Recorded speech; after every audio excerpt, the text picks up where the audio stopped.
کیوں جی ہزاروں صحابیات موجود سن، ہزاراں بلکہ میں لکھ بھی کم تے تاں وی تھوڑیاں دور عمر وچ لکھاں صحابیات موجود سن۔ جدوں چادر دین دی واری آئی، حضرت عمر کو قیمتی چادر آئی تے صحابہ نے کہا جی انہاں نو دے دیو، انہاں نو دے دیو، انہاں نو دے دیو، انہاں نو دے دیو۔ فرمایا نا نا، عمر آج ایک فیصلہ کرنا چاہتا ہے۔ فرمایا میں چادر ام عمارہ کو دوں گا۔ انہوں نے کہا جی وجہ؟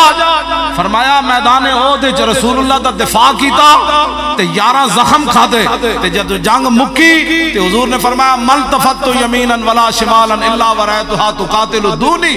فرمایا میرے غلاموں میں جدھر بھی دیکھا ام عمارہ میرا دفاع کر رہے۔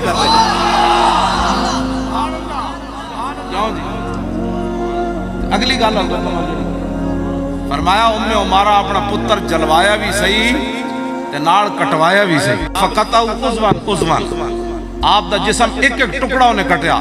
حتی قطعوا یدیہ من المنکبین ورجلیہ من الورکین، یہاں تک کہ اس نے کاٹتے کاٹتے یہاں تک دونوں بازو کاٹ دیے، اور پھر پاؤں کاٹتے کاٹتے سرینوں تک آپ کے پاؤں کاٹ دیے۔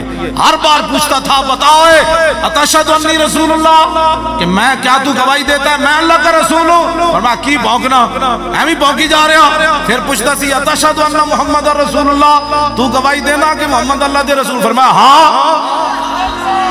آگ لگی اس درخت کو اور جلنے لگے سب پات۔ آگ لگ گئی درخت میں تے سارے پتے جلن لگ پے۔